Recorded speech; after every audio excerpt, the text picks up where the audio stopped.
सापेक्षिक की गतिकी का अभी हमने अध्ययन किया, उसमें चतुर्विम संवेग, चतुर्विम बल, ये सब घटक प्राप्त किए। और उसका एक एप्लीकेशन आज हम पढ़ते हैं, अस्थायी कणों की 6 उत्पादों की गतिकी। ओके, तो कुछ विशिष्ट अवस्थाएं ऐसी होती हैं जिसमें अस्थायी कण 2 या 2 से अधिक कणों में विघटित हो जाते हैं, जैसे पाई प्लस माइनस मेसोन कण न्यूट्रिनो और म्यू प्लस माइनस मेसोन में विघटित होते हैं। Pi plus minus meson neutrino और म्यू प्लस माइनस मेसोन में विघटित होते हैं। इसी तरह म्यू माइनस मेसोन या इलेक्ट्रॉन न्यूट्रिनो और एंटी न्यूट्रिनो में विघटित होता है। ओके, तो इन अस्थायी कणों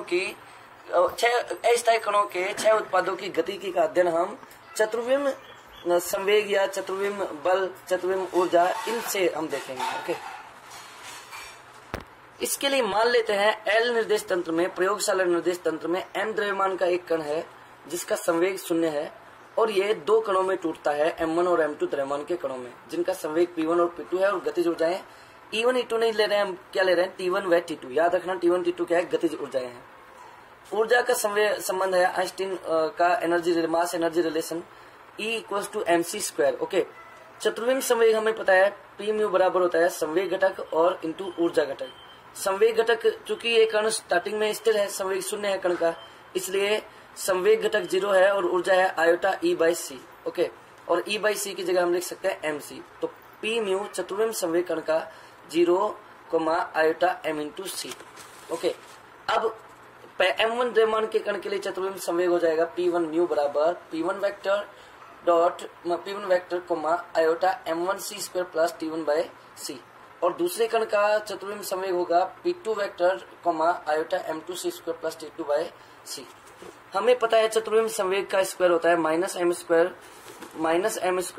ओके, तो p1 म्यू बराबर होगा -m1²c² और p2 म्यू बराबर होगा -m2²c²।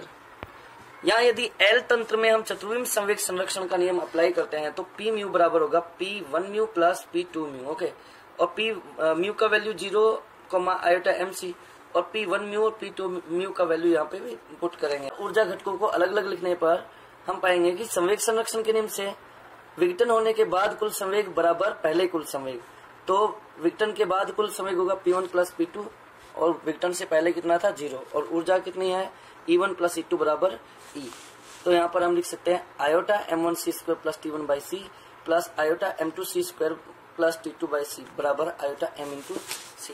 तो यहाँ से हमें मिलेगा T1 प्लस T2 बराबर m-m1 minus m2 into c²।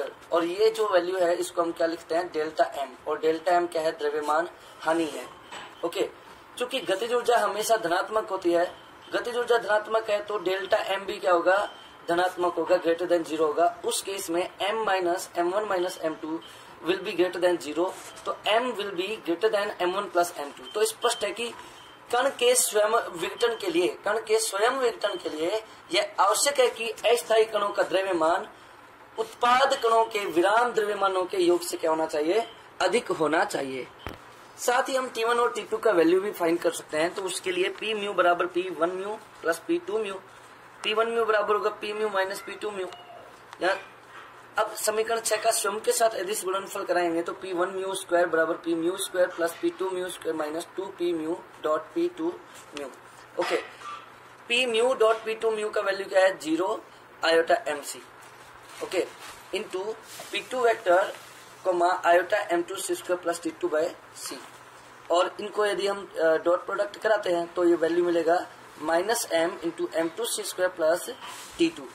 Okay, equation number जो 7 है ना, इसमें हम लोग p1 म्यू, p2 म्यू और p mu dot p2 mu का मान रख देंगे, तो हमें मिलेगा -m1²c² बराबर -m²c² minus m2²c² plus 2m into m2c² plus T2।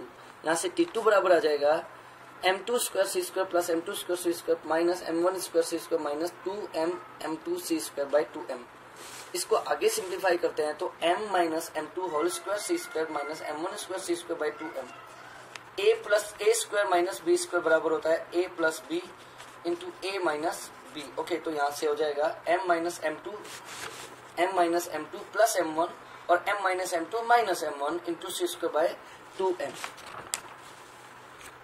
तो यहाँ से T2 बराबर आ जाएगा m minus m2 minus m1 into M minus M two minus delta M plus M minus M two into C square by 2m। T2 बराबर यहाँ से आ जाएगा delta M 2m minus 2m 2 minus delta M into C square by 2m।